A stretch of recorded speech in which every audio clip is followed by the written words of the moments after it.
Babangon sa makabayang serbisyo publiko.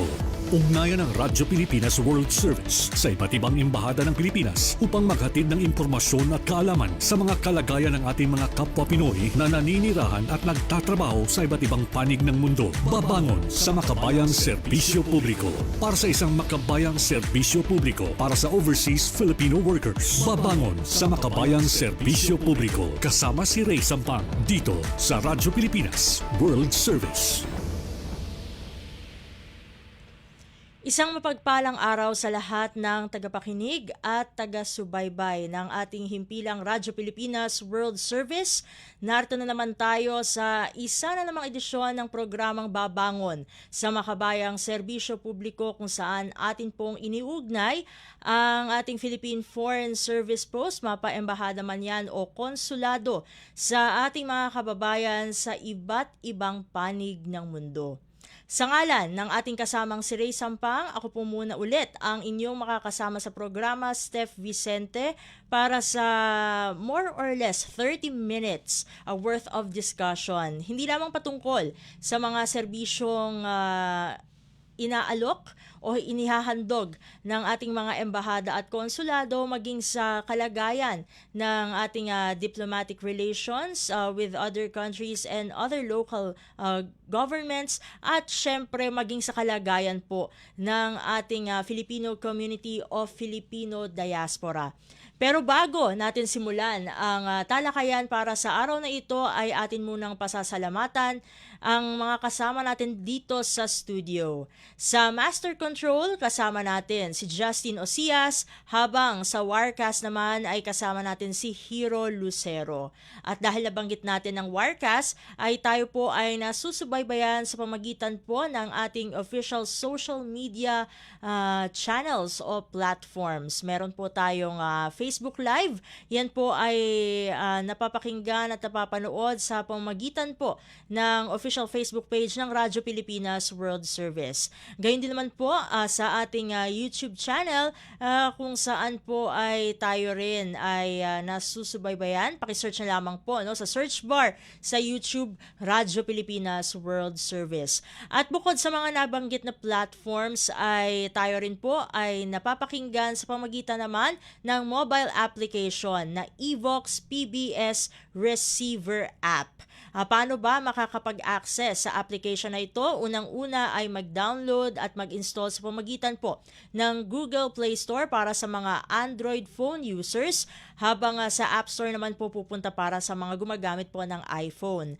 Pagkatapos pong may install ang mobile application na ito, ang Evox PBS Receiver App, ay puntahan lamang po ang icon o logo ng Radyo Pilipinas World Service upang mapakinggan nyo po live na live ang ating mga programa dito sa Himpilan. At syempre, hindi natin pwedeng kalimutan dahil tayo po ay nagbalik na sa shortwave radio nitong nakaraang Disyembre. No? So, bale, around 3 months ago, no, ay tayo nagbalik na po sa ating shortwave radio. Sa pagtutulungan po yan ng ating mother agency, ang Presidential Broadcast Service, at ang United States Agency for Global Media o USAGM.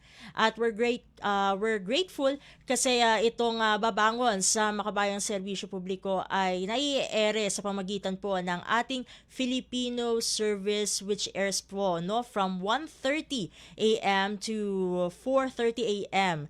That's Philippine Standard Time po. So para sa edisyong ito ng ating programa sa araw na ito ay nasa Estados Unidos pa rin tayo. Ayan, partikular sa Houston, Texas.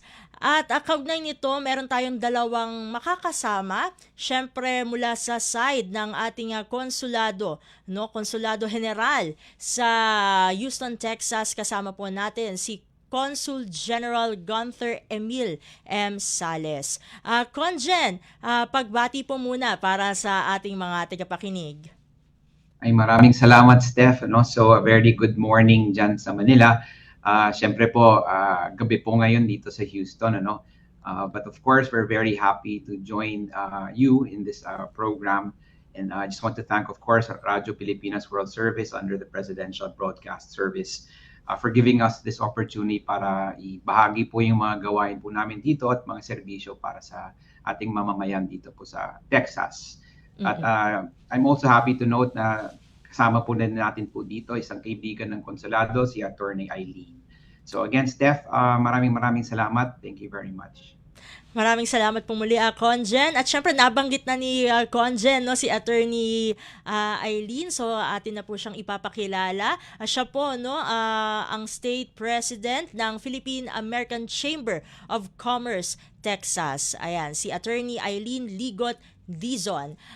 Attorney Eileen, welcome po sa Babangon sa Makabayang Serbisyo Publiko. Hi, Steph. Magandang umaga, Pilipinas. Magandang gabi, Texas.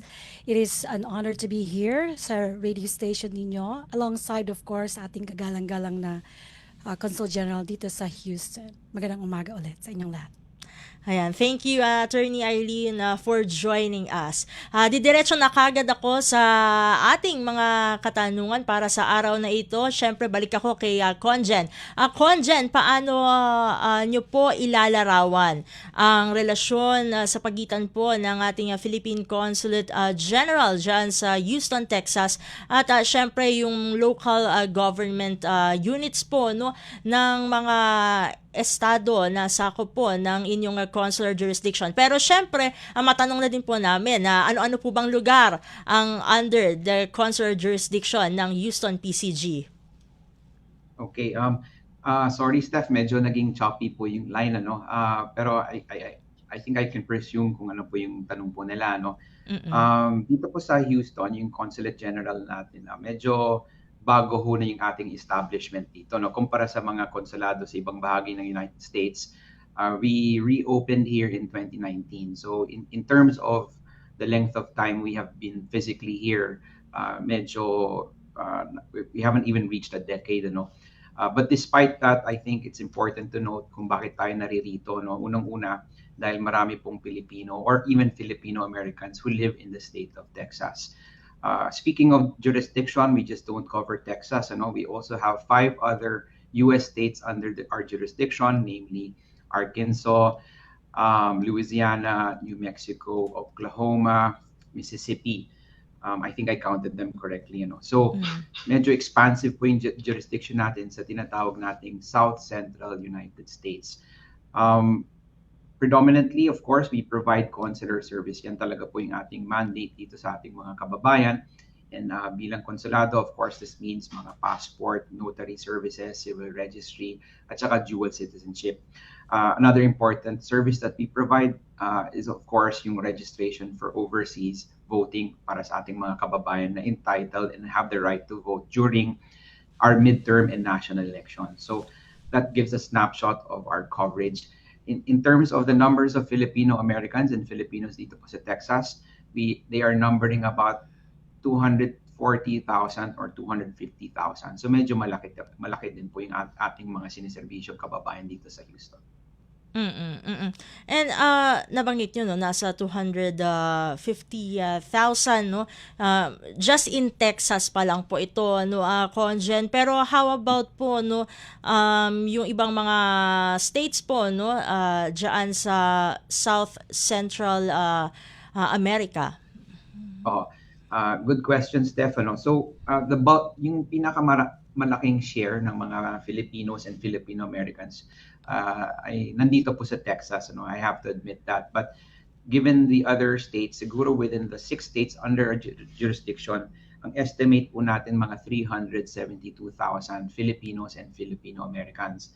Mas kukonti po yung ating mga kababayan in other states in like Oklahoma, Mississippi, New Mexico. So I think it's because Texas offers a very good draw for our kababayans who come here, not just directly from the Philippines, but also from neighboring states dahil yung mga opportunities for living and for employment are very good. That's why mas marami talaga pong Pilipino dito sa Texas. Mamaya dadakuin natin yan, no, ang ating yung kalagayan ng ating mga kababayan dyan sa Texas. Pero matanong ko lamang po, Conjen, saan of course, no, meron kayong for sure meron kayong communication sa different establishments, institutions, and of course the governments po, no, within the states under the consular jurisdiction po ng Houston PCG. So ano-ano pong mga sectors, no, ang karaniwan po na pinagtutuunan po ng pansin for this relationships and connections, para syempre po ay makatulong din po, no, hindi lamang sa ating mga kababayan na nandyan sa side ng US, kung hindi maging probably dito din, no, sa Pilipinas mismo. Okay. Well, as I mentioned, Steph, siguro yung masasabi ko po, about 50% of our work entails yung the provision of consular services. And syempre, that's the most known aspect of our work dito bilang isang konsulado. I would say roughly another 50% is in the other areas of work na hindi talaga nakikita. No? It's not as visible, but just equally important. And tama po kayo doon. This requires us to reach out to local stakeholders, whether they be in government or in business. In terms of government, for example, dito po sa Houston, we have developed a very strong relationship with the city government, under the leadership of Mayor John Whitmire. So what does this mean? It means po kapag may mga isyung importante po sa Pilipinas, whether it be trade and investment, whether it be on a social cultural aspect, or even it means uplifting yung mga kababayans natin dito sa Houston, we're able to interface with the city government. For example, last May, during Nurses Week, I believe siguro early May of 2025, nagkaroon po ng opportunity for the consulate working with the city government of Houston to recognize yung maraming Filipinong nurses dito po sa Houston and in the greater state of Texas, so that the city government actually issued a proclamation to honor and recognize the many contributions and substantial presence of Filipino nurses in the city. So, tama po kayo doon, we have to engage our local stakeholders dahil it's also a very strong mandate of ours na siguraduhin po na ma-uplift po yung presence ng Filipino diaspora. That's just one example. And another example po is on the economic aspect. Of course, we're very grateful. Nandito po si Attorney Eileen, who's actually state president of the Filipino-American Chamber of Commerce.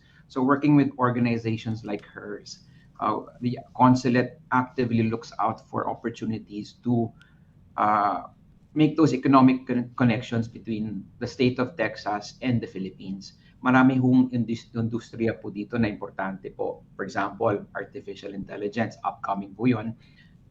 Energy, very topical ngayon sa usapang enerhiya po sa mundo. We've also tried to make those connections, agriculture, academic exchanges. So we do these with all sorts of institutions, private companies, schools, and even local governments. Hindi po nakikita po yun, most of the time, yung mga taong bayan po, or yung mga kababayan natin who come to the consulate, isa lang po yung paka po nila, yung talagpakay nila, yung pag-apply po ng passport or other civil registry applications. But we do a wealth of other activities that try to strengthen the bonds between the state of Texas and the Philippines. And we also do the same with, of course, the other 5 states. It just so happens, Steph, na yung Texas talaga, dito po yung concentration of opportunity as of the moment, and dito po yung concentration ng mga kababayan natin, kaya dito talaga yung effort natin. But we're also trying to expand our reach to other states. Ayan. At dahil nabanggit nyo na po, kumbaga yung economic aspect, Ay, pupuntahan ko na agad, si Attorney Eileen. From your side, Attorney Eileen, kamusta po ang ating kumbaga economic related opportunities po, diyan sa Texas? Hi, Steph. Thank you for that question. We have a very strong Philippine-American Chamber of Commerce of Texas dito sa buong state ng Texas. Yung chamber na lang namin, may 5 region na yan. So meron tayo sa Dallas, meron tayo sa Greater Houston, meron din tayo sa Greater San Antonio, Rio Grande Valley down in the south, at saka ang Greater Austin. So itong mga chambers natin na ito sa chapters natin sa bawat region, sila yung direct uh, nakikipag-ugnayan, nagcre-create ng mga events for our business owners there, supporting our entrepreneurs and business owners in different regions. So of course, it's growing. After the pandemic, of course, maraming natamaan na mga businesses, pero bumabangon tayo ulit ngayon at nag-expand. So, marami tayong mga kung makikita mo, very active ang social media and website ng chamber. And that's because maraming mga ganap na mga events, programs designed para sa ating mga entrepreneurs and business owners dito sa Texas.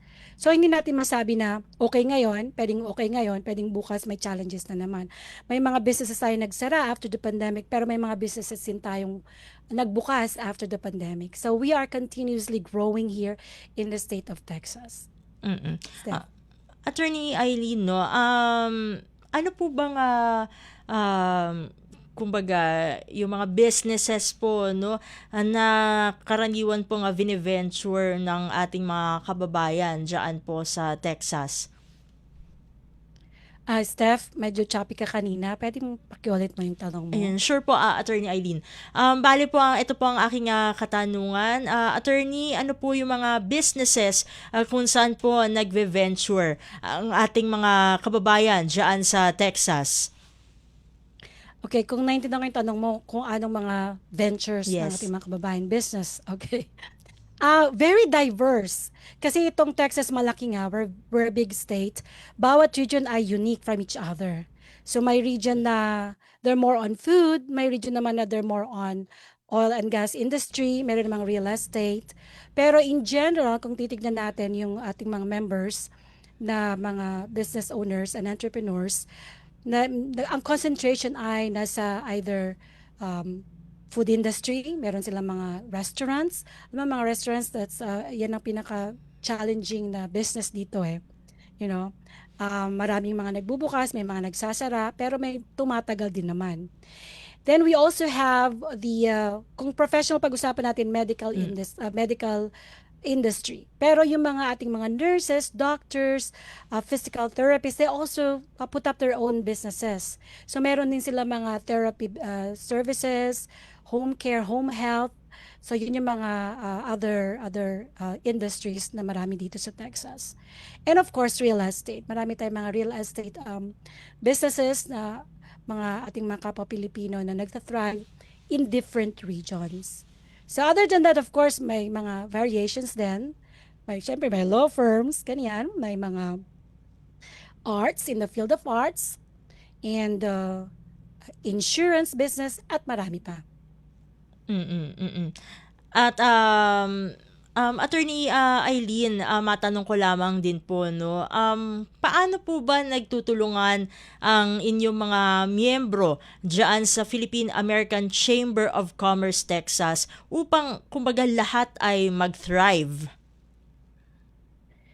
Steph, gusto kong sagutin yung tanong mo. Parang alam ko yung tanong mo, pero may mga nakat sa mga sinabi. Pwedeng pakiulit mo yung tanong mo. Sige po. Salamat ha. Opo. Ang tanong ko po is, paano po nagtutulungan ang inyong members diyan sa Philippine-American Chamber of Commerce Texas para lahat po, no, ng inyong members ay mag-thrive, no, dun sa mga businesses na kanila pong vine-venture? Kung maintindihan ko yung tanong mo, you're asking paano natutulungan ng Philippine-American Chamber of Commerce of Texas ang ating mga kababayan, mga business owners and entrepreneurs para mag-thrive dito sa Texas. Tama ba Yes ako? po. Actually, yun naman ang mission natin sa chamber is to inspire the spirit of entrepreneurship. Alam mo, ang mga Filipino, kadalasan hindi naman sila business-minded agad pagdating dito. As a matter of fact, they came here as professionals. But then from being a professional Filipino serving either in the health industry, in the legal industry, in the real estate industry, doon nabubuo yung kanilang interest to put up a business. And of course, putting up a business here in the state of Texas has some legal implications. May guidelines tayo and business law is different from each state. So may iba't ibang mga requirements, legal requirements and processes yan. So dito, of course, sa Chamber of Commerce, isa sa aming mga programa ay tulungan sila i-educate natin ang ating mga kababayan how to put up their business, legalize their business from the very start, do it right. Para naman magkaroon sila ng tamang simula at guidance. And then after that, once they have already started their business, we create programs and continuously educate them para so that we can equip them with the tools that they need in order for them to overcome challenges and not just thrive, not just survive, but also thrive in the state of Texas. Alam mo, there's a lot of competitions with other nations din na nandito. But the good thing about having the Philippine American Chamber of Commerce of Texas, nagkakaintindihan tayo, sa pare-parehong kultura natin, we know the needs of everyone. And that's what we're trying to provide. And it's not just the Philippine American Chamber of Commerce of Texas, but also we partner and collaborate with different organizations, with different community organizations and also other chambers of commerce. And of course, sa ating konsulado.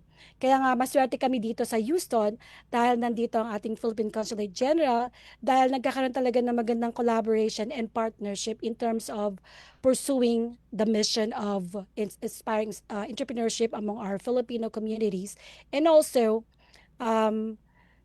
strengthening the ties between the Philippines and Texas in terms of a business. Mamaya mas pag-uusapan natin yan na Attorney Eileen dahil babalik muna ako ulit no kay Conjen.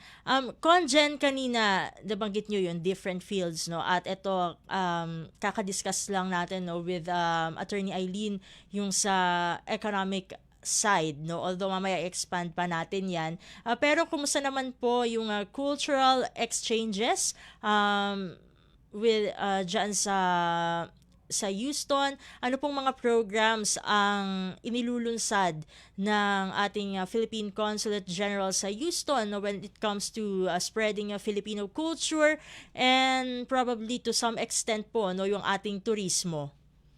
Yeah. Okay, Stefano, thank you for that question. That's another aspect of our work, yung promotion of who we are as a Filipino people, dahil napaka-rich po ng ating kultura at saka heritage. There are certain challenges po dahil yung location po natin, we're in the middle of the United States, hindi po tayo nasa West Coast or sa East Coast. Nakakatulong po talaga yung marami pong mga pagbibisita ng mga kababayan natin doon sa mga parts of the United States. But definitely, it's a priority of the consulate. And say, for example, towards the end of last year, when it comes to food, the consulate embarked on this pioneering Kultura sa Kusina project.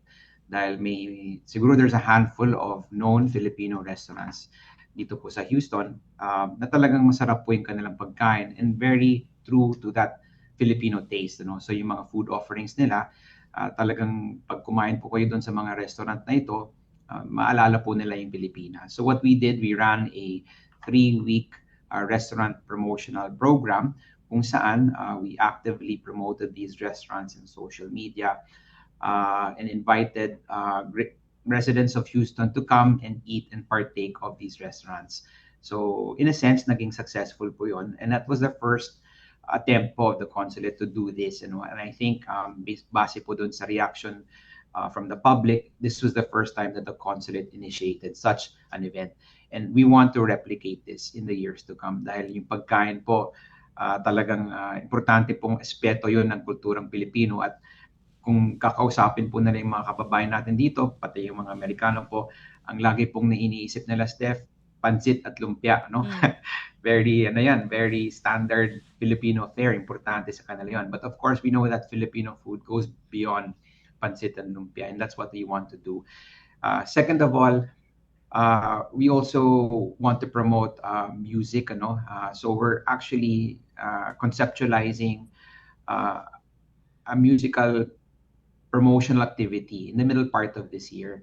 Hindi ko mo muna share, Stefano, dahil medyo maaga pa yon, but it will be a classical music promotional activity na ang mga itutugtog or ikakanta talagang those Filipino classics from yesteryear, and we hope this will be a success. And we're doing this then, Steph, and I might as well just mention this, dahil this year is also the 80th anniversary of the establishment of diplomatic relations between the United States and the Philippines. So it's a very important occasion, and we're going to do this in the middle part of this year to celebrate that very important relationship between our two countries. So we're talking about food, we're talking about music. Those are the two main elements of culture. And of course, we're going to drum up more activities for the year. And we're very excited to do this because that's one aspect of our important work here, Steph. Mm. And speaking of activities po na Conjen, matanong ko lamang po no kasi hindi lamang po Texas no ang sakop ng Houston PCG, pero kailan po kayo or ilang beses po kayo no nagsasagawa ng mga consular outreach missions dun sa iba pang states na under the consular jurisdiction po ng Houston PCG? Ideally, sa bawat taon, we should visit these states, other states, a minimum of once. That's really the ideal scenario. If we can do it more than once, the better. Pero of course, depende po yun sa mga resources po natin dito sa consulate. So we have to plan very carefully na yung mga outreach po natin ay talagang makakatulong po sa mga kababayan po natin predominantly. Second of all, we make sure that we are efficient and effective in our consular outreach missions. Say, for example, at the end of this month, Steph, pupunta po tayo sa Mississippi precisely to conduct a consular outreach mission for our kababayans in Jackson. And we have another planned in New Mexico, sa New Orleans and Louisiana, sa Oklahoma City in Oklahoma, and also in McAllen, Texas. So, kung alam mo po yung Texas, napakalaki, it's the second largest state next to Alaska. So there are certain parts of Texas na hindi po madali pumunta sa Houston for many of our kababayans. So the reason why we do these outreach missions is to make, basically, so to speak, life easier for them. Para hindi na po sila maabala na pumunta po sa Houston para maka-avail ng mga consular services. So again, that's a continuing priority year on year. Talagang even before the year ends, we always plan for our outreach missions for the coming year. And we have this plan naman po, Steph. And kanina, nabanggit niyo po no, na around nasa more than 250,000. No? That's in Texas alone, no, yung ating mga kababayan na nandyan, and then dun sa anim po no ay nasa lagpas sa 300,000. Dito sa bilang na ninyong nabanggit kanina, ilan po dito ang mga maituturing po na overseas Filipino worker in the modern context? Iba po yung context ng diaspora na tinatawag natin, ng Filipino-American diaspora sa United States. Mas mahirap yata pong bilangan kung sino pa talaga yung OFW as compared to, for example, other regions like the Middle East or some parts of Asia. Dahil pag OFW po kayo dito, basically it means that you travel to the United States on a specific work visa, yung H-1B na tinatawag.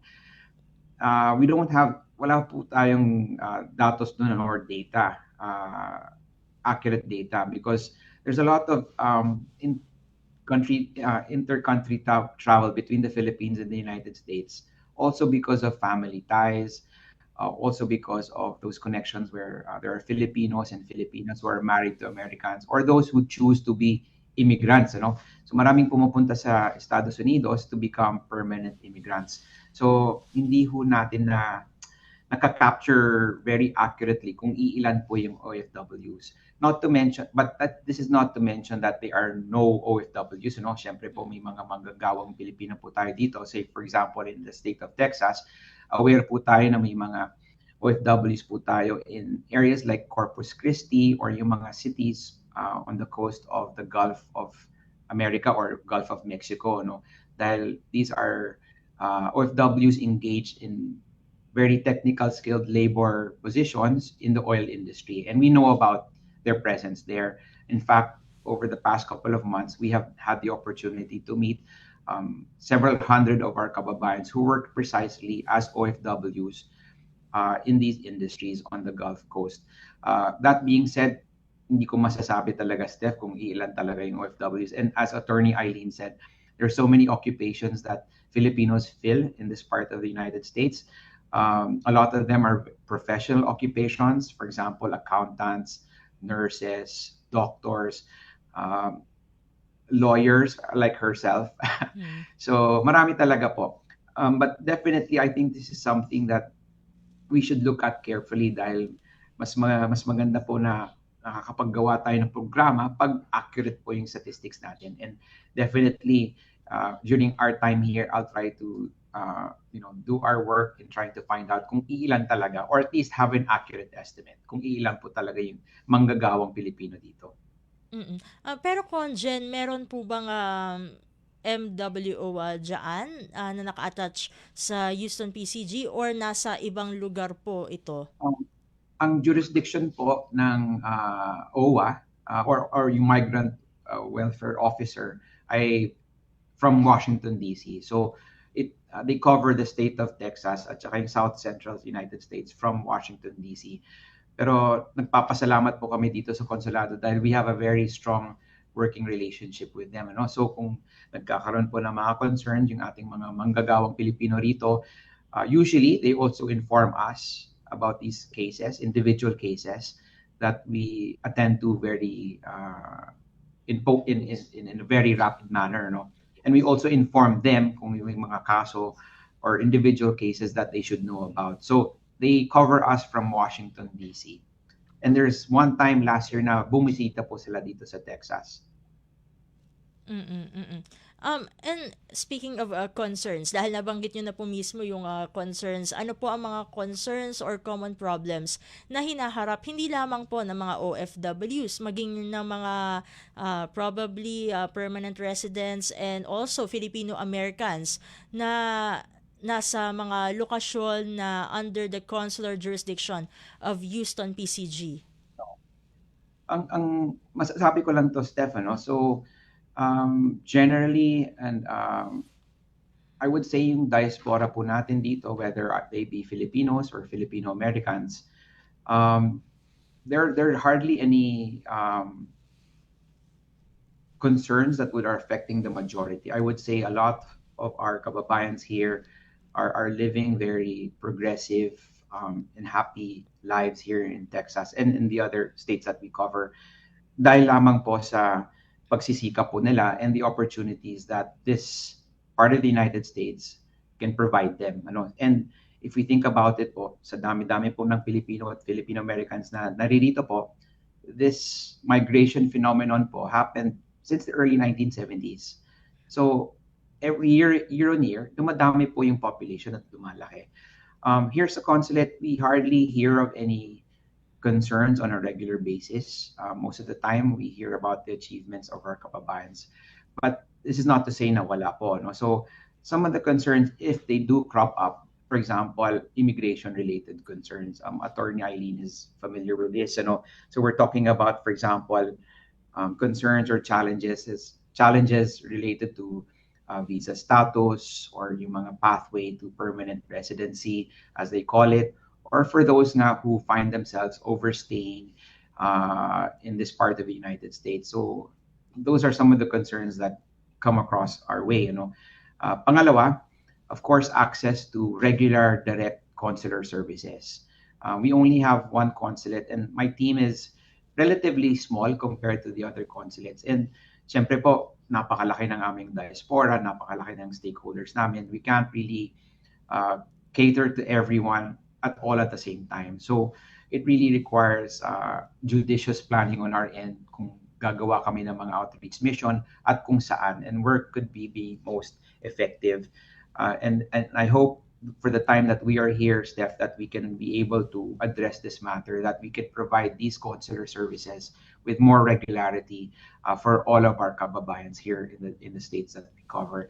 Third, and this is very infrequent, I know we talked about labor. Sometimes there are labor concerns that are not dissimilar, no, sa mga kababayan natin who work in other regions of the world. Say, for example, concerns related to pay, um, perhaps contract substitution, or maybe they weren't given the correct work permit visas, ano, to be able to work here.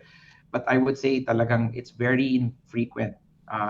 We hardly come across these cases. And when we do, we always try to address them as quickly as possible.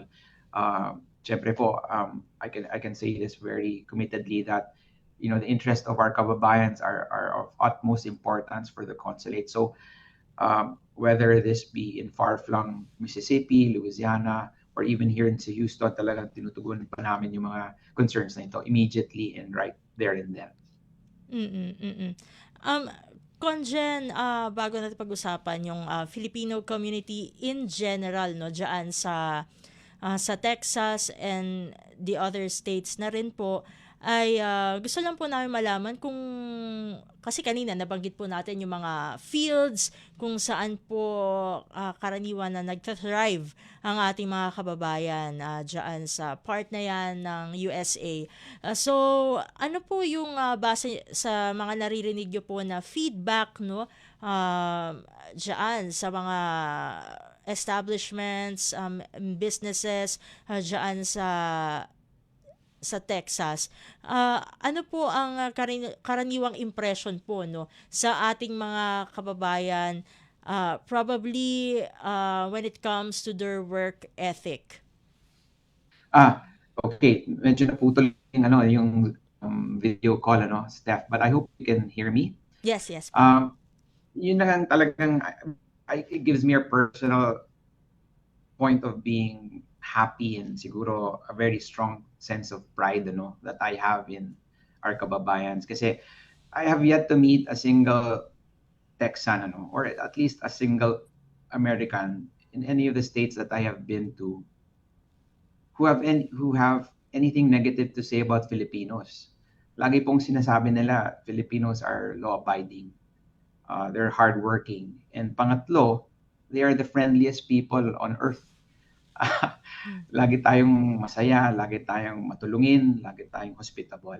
And no wonder within the greater Houston area or region as they call it, I always hear this statistic being mentioned that 50% and more of nurses who comprise the medical system in the city are all of Filipino descent by some measure, whether they are themselves an immigrant nurse or they are second generation Filipino Americans who came here because of their parents who were nurses and they themselves also decided to be a nurse.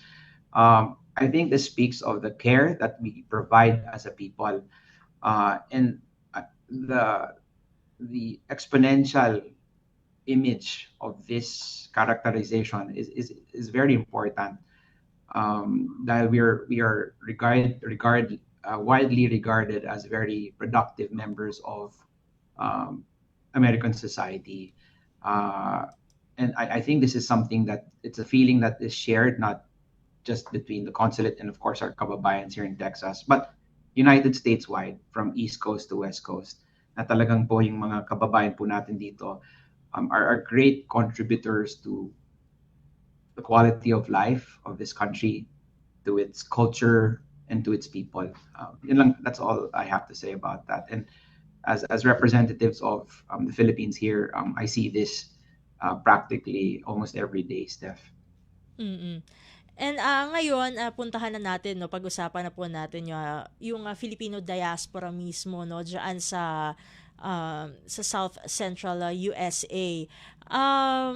Conjen, kamusta po ang inyong interactions with the Filipino community, no? Bago ko po puntahan ulit si Attorney Eileen.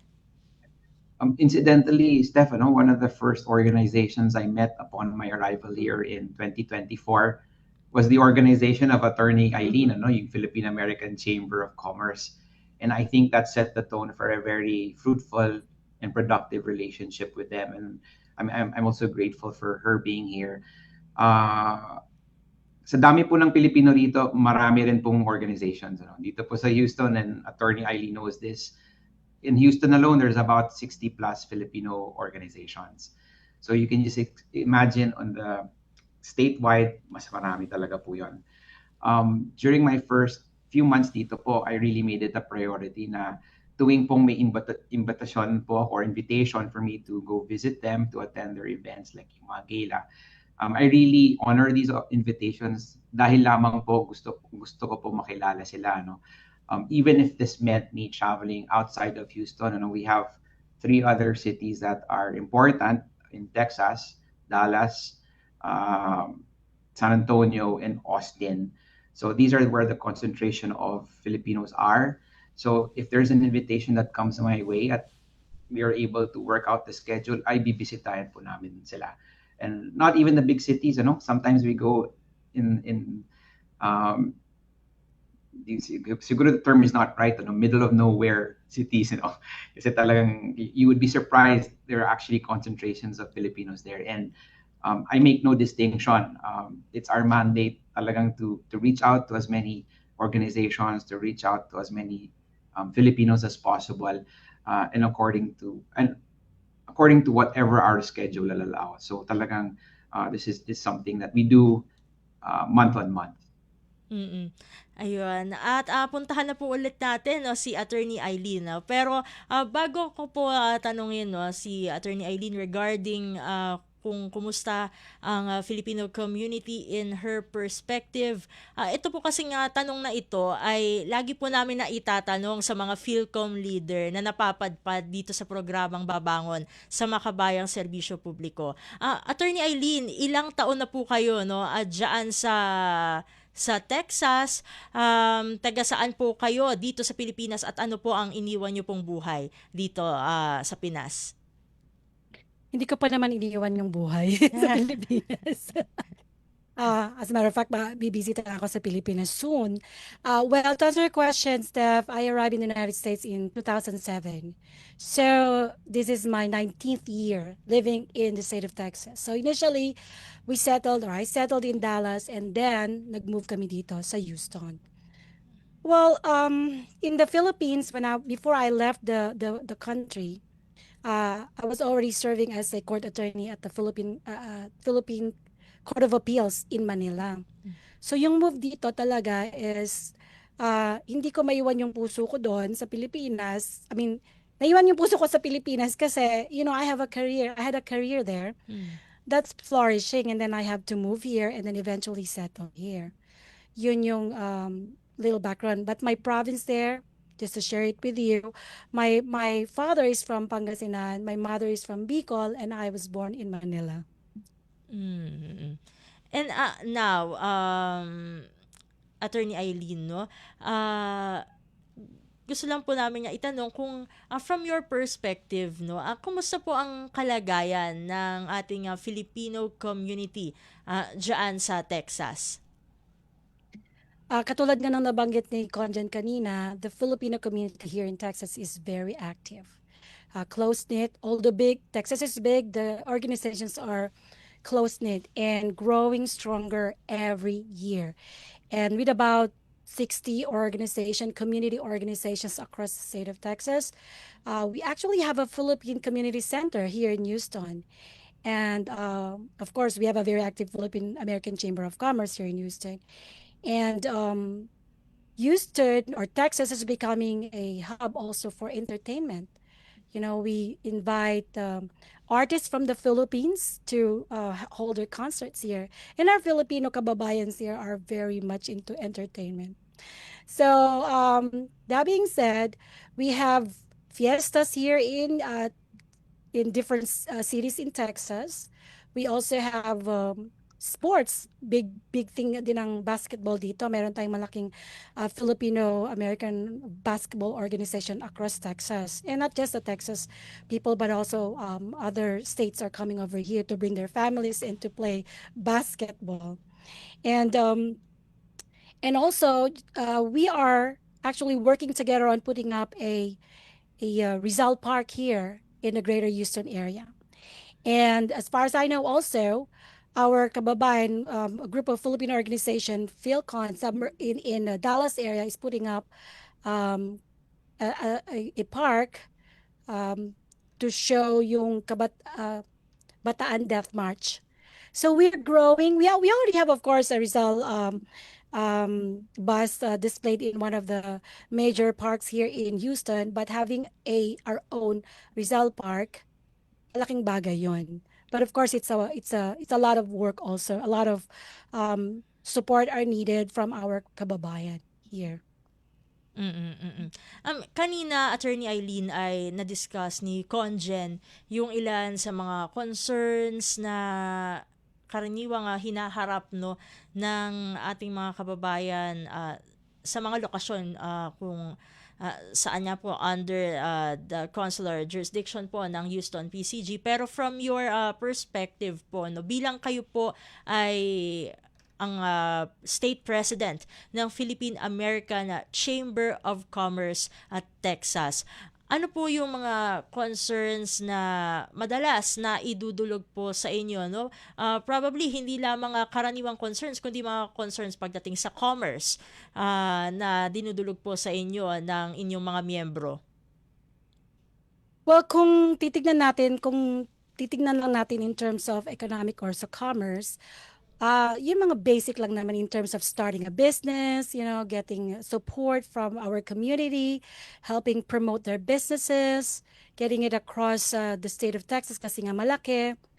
Basically just helping them overcome their challenges and thrive. We take pride to see when when our entrepreneurs and business owners are thriving. Napakasarap tignan, napakaganda sa pakiramdam na they're thriving. And that's because we're helping them, but because nagsusumikap sila. Ganun kasing Pilipino dito, and I'm pretty sure the same din yan sa ibang mga states, sa ibang mga lugar, that we are very resilient. Hindi tayo basta-basta sumusuko. And naghahanap tayo ng support, naghahanap tayo ng resources. Alam ko, in the past, kasi nung wala pa ang consulate dito, the Philippine-American Chamber of Commerce were very actively involved in helping our conduct yung mga consular outreach. Now that we already have the consulate here, ang madalas naman na natatanong na, ay mga simpleng mga, katulad na banggit ni Kojan kanina, visa processing, registration of marriage, application for dual citizenship, at isa sa mga, I think, isa sa mga magagandang programa ngayon na narinig ko ay yung sa voting system, na inaalaw na natin ang electronic voting, diba? So, malaking bagay yun sa mga kababayan natin ng mga busy workers, yung mga nagtatrabaho ng day job, yung 8 hours to 12 hours na trabaho. Malaking tulong yung programa na yon. And I love that because nakakatulong tayo sa napakalaking bagay yung ma-exercise ng mga kababayan natin yung kanilang voting rights ng tama at marinig ang kanilang mga boses. Now, apart from the consular services at saka yung sa Chamber of Commerce, in line with my work naman, since I am an attorney here and I handle family law here in the state of Texas, meron akong mga nare-receive na mga in the past, sa ngayon wala, na ibig sabihin na resolve na, no? Or sana wala na, sumunod ba? Pero yung mga naging issue ng ibang mga kababayan natin ay related with domestic violence. Sa kanilang mga sa loob ng kanilang tahanan. And then may mga instances na nauuwi siya sa kaso ng trafficking. Because marami sa mga kababayan natin ang hindi naintindihan ang trafficking. Na hindi nila alam na they're already victims of trafficking. And hindi sila nagsasalita. So, yun lang yung in the past. Hindi na namin pinapasok sa consulate ito whenever I receive calls like that or issues like that, kasi it's one of my advocacy, so I help as much as I could, but I connect them with the non-profit organization na talagang tumutulong doon sa lugar nila kasi malaking Texas I had one time sa Austin.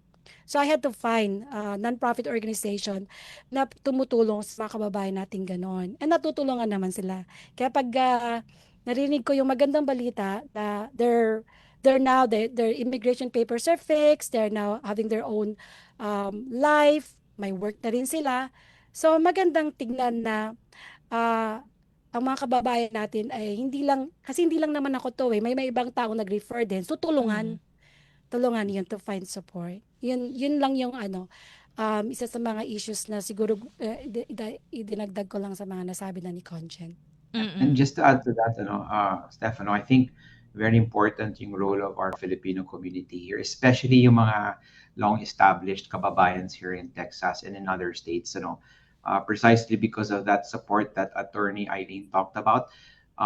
Whatever the consulate cannot do because of the limitations of time, distance, and resources, the community organizations and areas that are outside of Houston or even within Houston, they help out a lot in terms of the services that they can provide our kababayans. Say for example, dito po sa Texas, nababalitaan po namin at alam din po natin na marami pong mga Filipino teachers who have come here to work on a siguro sabihin na po natin temporary basis until they find that pathway to permanent residency. So yung mga kababayan natin who come here, who spend their first week, 2 weeks in the United States or first month in the United States, ang tumutulong talaga po doon yung mga volunteer Filipino community organizations who help our kababayan to settle down, to acclimatize to the rules and regulations of living in the United States. And again, for those who do find themselves in a predicament, whether immigration related or otherwise, we also have very reputable contacts in the community. Mga abogado po, for example, like Attorney Eileen, whom I must admit the consulate has contacted in past times just to consult regarding specific individual cases kung paano po natin matutulungan po yung mga kababayan natin who find themselves in distress. But that being said, very infrequent yon, and I think Attorney Eileen hit it on the nail. The less bad news means that there's more good news, So kapag masaya po yung mga nababalitaan po natin, this gives us the impression that a lot of Filipinos, or even a great majority of the Filipinos in Texas and the other states, are living very progressive and peaceful lives here, and they're making this their new home. Mm. At gusto ko mang pahabain sana ang ating usapan, pero wala na tayong oras. Siguro hingin ko na lamang po ang inyong mensahe. Unahin ko na po si Attorney Eileen. Attorney Eileen, ang inyong panghuling mensahe para sa ating mga tagapakinig.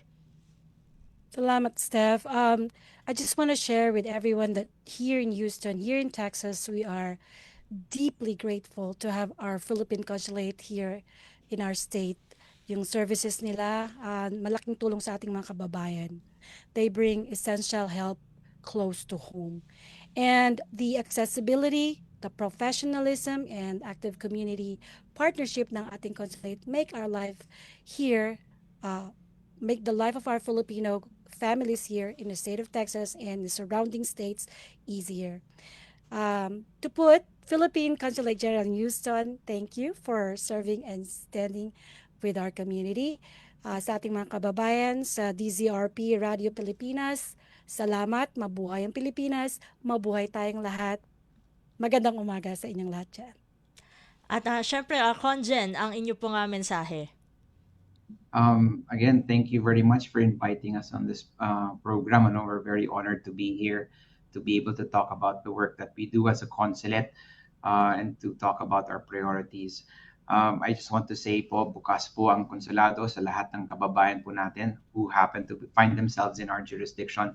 Please do not hesitate to reach out to the consulate. Ang maganda po sa social media, nasa Facebook po kami, nasa Instagram po kami, at may website din po kami, which anyone can just Google. So we are constantly trying to improve the way that we communicate and interface with our public.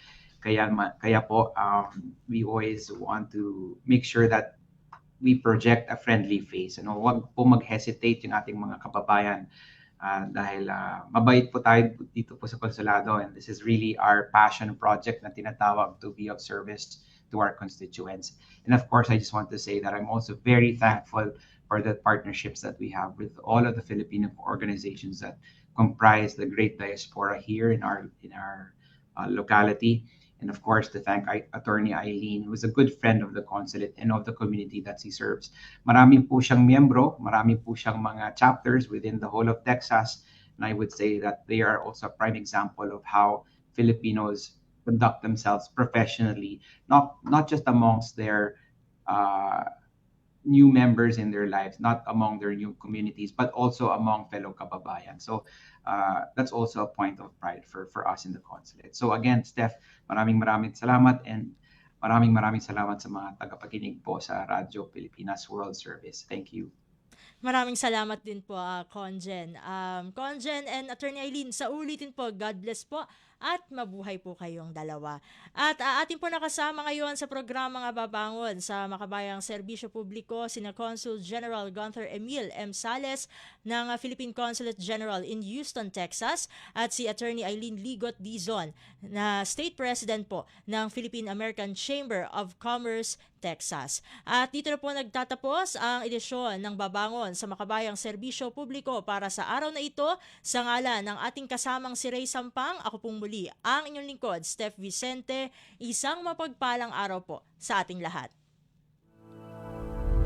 Babangon sa Makabayang Serbisyo Publiko.